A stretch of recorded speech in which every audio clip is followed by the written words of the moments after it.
Decision tree algorithm के बारे में मैं आज बताना चाहता हूँ आज की क्लास में, क्योंकि डिसीजन ट्री एल्गोरिदम क्या करती है उसके लिए हमें सबसे पहले डेटा की इन्फॉर्मेशन चाहिए। डेटा क्या करता है, मशीन को हमें देना पड़ेगा, मशीन क्या करेगी, इनसाइट्स निकालेगी, देन आफ्टर दैट हम प्रेडिक्शन कर लेंगे। इस पूरे प्रोसीजर को हम कैसे एक्सप्लेन करेंगे with the help of the insights. Like हमें क्या चाहिए, we have Y and X. y क्या है हमारे पास, target column, it is a dependent column and x is a independent column.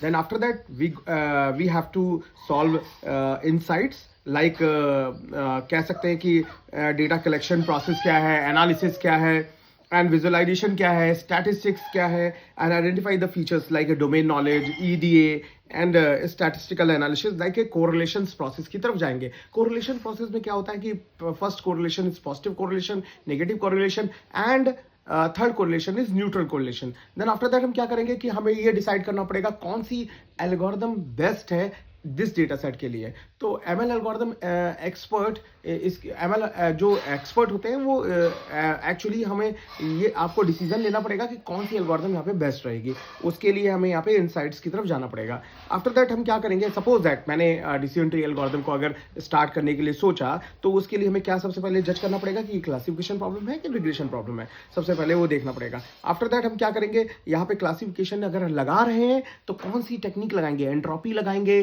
कि गिनी इंडेक्स लगाएंगे। बाय डिफॉल्ट गिनी लग चलता है और एंट्रोपी हमें क्राइटेरिया के फॉर्म में लगाना पड़ता है। एंट्रोपी निकालने के लिए हमें इंफॉर्मेशन गेन एंड यहाँ पे फ्रीक्वेंसी टेबल्स बनानी पड़ती हैं, एंड रिग्रेशन के लिए वेरिएंस एंड रिडक्शन का यूज़ करना पड़ता है।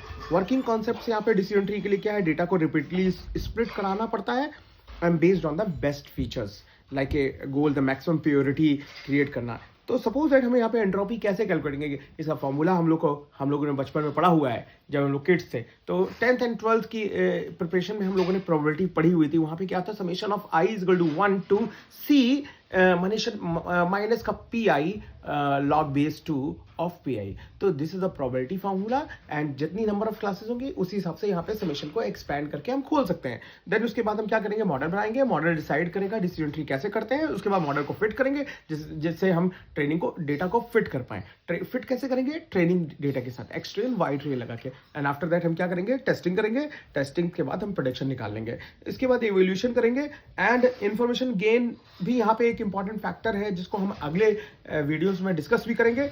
जिसके बाद हम स्टेप बाय स्टेप हम यहाँ पे प्रोसीजर करेंगे कि रूट नोड क्या होता है, एंड डेटा स्प्लिट कैसे करेंगे, डिवाइड एंड कॉन्कर एल्गोरिथम क्या होती है, एंड हर चाइल्ड नोड पर हम इस प्रोसेस को रिपीट करते चले जाएंगे।